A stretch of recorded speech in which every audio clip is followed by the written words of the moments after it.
Hi, and welcome to the Primo Ceramic Grills channel. I'm Daryl Schultz. In this video, we're going to look at low and slow cooking. We've got a lot of requests on the website about really how to set up your grill to maintain a temperature of 200, 225, 250 so that you can smoke brisket, ribs, pork shoulders.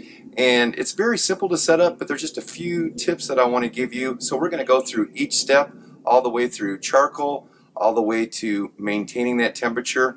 And so let's go ahead and get started. All right, now before we get started, I want to talk to you about two really important aspects of being able to achieve those low temperatures. One is airflow and the other is charcoal. So what I've gone ahead and done is I've emptied out all the old charcoal, the ash, so my grill is completely clean. There's not going to be any restriction to the airflow at all. And number two is I'm starting with a fresh bag of charcoal. The largest pieces of charcoal are going to be at the very top of the bag.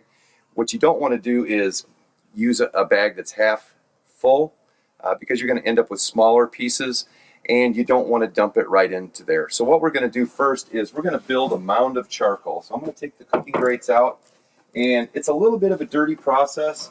I don't really mind getting my hands dirty to smoke a good brisket. So what we're going to do is I've got a bag of Primo charcoal here, and what I'm going to do is I can see in the top of the bag that I've got some very large pieces like this.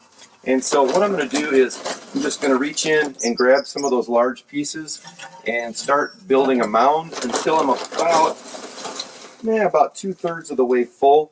I actually want it to be just a couple inches away from the bottom of the drip pans. So I'm going to build that mound and I'll be back in just a minute.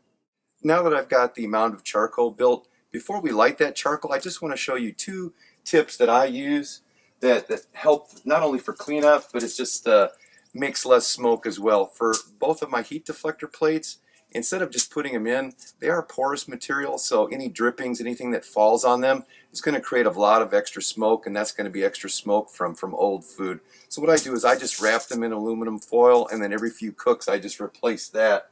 And a lot of people have asked me about smoking wood, how to get a lot of smoke going. And what I do, I have a little trick that I use. This is actually some peach wood. We're in Georgia. And instead of just putting this on the charcoal, it will ignite and burn up fairly quickly. So what I do is I just put it in a little bit of aluminum foil, wrap it up like this, and just one single ply of that. Leave a little bit of it open, or you can use a fork and just poke a few holes in it. When we do place that in the charcoal, it's going to create a lot of smoke, but it's not going to allow that wood chunk to catch on fire.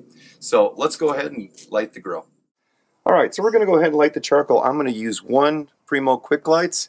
You don't want to light it in too many areas, because if you light it in multiple areas and let the charcoal really ignite, it's going to be very hard for you to keep that low temperature. So I prefer to just light it in one area. I usually come down as low as I can, down by the draft door, and then I just go ahead and light that one fire starter. And then I'm going to go ahead and fully open that draft door. Now for the next 5 to 7 minutes, I'm going to leave the dome open.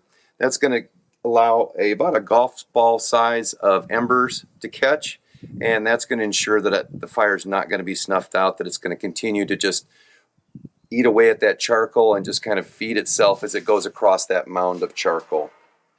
So I'll see you back in just 5 to 7 minutes. It's been about 7 minutes now, and as you can see, we've got a nice little golf ball size of embers that are burning now.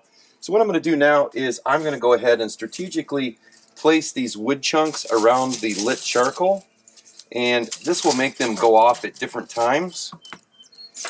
And I'm just going to put one back over in this area as well. So as the charcoal goes across, it's going to catch that wood and create a lot of smoke. So what we're going to do now is go ahead and add in the heat deflector racks and plates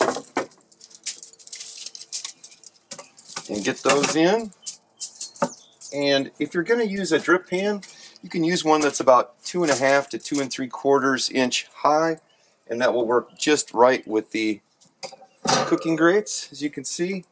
So now I'm going to put this in, and we're going to go ahead and close the dome. I'm going to go and open up the top vent all the way open. The draft door is all the way open. I'm going to wait for that temperature to come up to about 200 degrees. When it gets there, I'll be back, and then I'll show you the settings for the draft door and the top vent. Alright, it's been about 10 minutes. We're at 200 degrees right now. Now, depending on your setup, it may take 15 minutes, it may take a little bit less, but for us it's been about 10 minutes. So what I'm going to do right now, I'm going to close the top vent, and I'm going to open up that daisy wheel just about a third of the way. And what I do down here is I put my little finger in, move it down for the draft door, and then I just close it a little bit more so it's about a quarter of an inch open. And what we're going to do now is we're going to wait for that to come up to about 225. It's going to settle in, those ceramics are going to get heat washed, and then it's going to maintain that consistent temperature as it begins to burn that charcoal. Alright, it's been 25 minutes and we finally reached 225. What I'm going to do now for the next half hour or so, I'm just going to monitor it. I'm not going to mess with any of the air settings. What I want is that ceramics to get all heat washed. That's what's going to make it keep a consistent temperature over the life of the cook, whether it's 8 hours, 10 hours, 12 hours. So I'm at 225 now. I'm just going to relax, check it, make sure that it's all ready, and right now I'm going to go ahead and put the food in and look for a delicious meal in several hours from now. Now, this is a basic low temperature cook.